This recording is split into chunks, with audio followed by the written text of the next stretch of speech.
നമസ്കാരം, മലയാളി വാർത്തയിലേക്ക് സ്വാഗതം.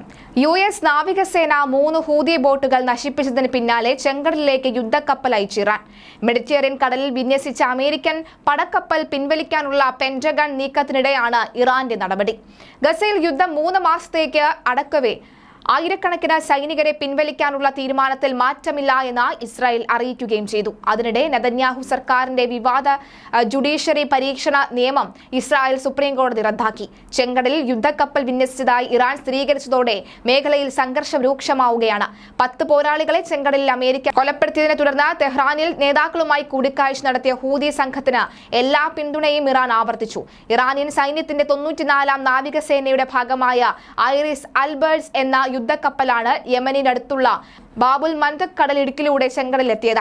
ഇറാൻ സുരക്ഷാ മേധാവി അലി അക്ബർ അഹമ്മദിയൻ ഉന്നത ഹൂതി വക്താവ് മുഹമ്മദ് അബ്ദുൽ ബസാറുമായി ചർച്ച നടത്തിയിരുന്നു. ഹൂതികൾക്കും യമനും എതിരെ വ്യാപകാക്രമണം ലക്ഷ്യമല്ല എന്ന് അമേരിക്ക വ്യക്തമാക്കിയിരുന്നു. എന്നാൽ സൈനിക സന്നാഹങ്ങൾ ഒരുക്കി നിർത്താൻ തന്നെയാണ് ഹൂതികളുടെ തീരുമാനം.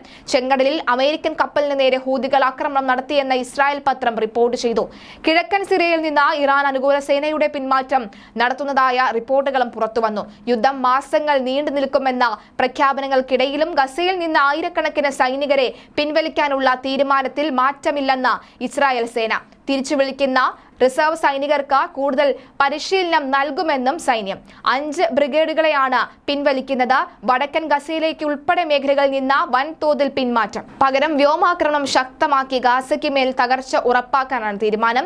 സൈനിക നീക്കം ആരംഭിച്ച ഇതാദ്യമായാണ് ഗസയിൽ നിന്ന് സൈനികരെ ഇസ്രായേൽ വൻതോതിൽ പിൻവലിക്കുന്നത്. അതിനിടെ ഗസയിൽ യുദ്ധം ഇനിയും മാസങ്ങളോളം തുടരുമെന്ന് ഇസ്രായേൽ പ്രധാനമന്ത്രി ബെഞ്ചമിൻ നെതന്യാഹു. ഗസ മുനമ്പിനും ഈജിപ്തിനും ഇടയിലുള്ള അതിർത്തി മേഖല ഇസ്രായേലിന്റെ നിയന്ത്രണത്തിലായിരിക്കണമെന്നും അദ്ദേഹം വാർത്താ സമ്മേളനത്തിൽ പറഞ്ഞു. ഫിലാഡൽഫിയ ഇടനാഴി, അല്ലെങ്കിൽ കൂടുതൽ കൃത്യമായി പറഞ്ഞാൽ തെക്കൻ സ്റ്റോപ്പേജ് പോയിന്റ് നമ്മുടെ കൈകളിലായിരിക്കുമെന്നാണ് അദ്ദേഹം കൂട്ടിച്ചേർത്തത്.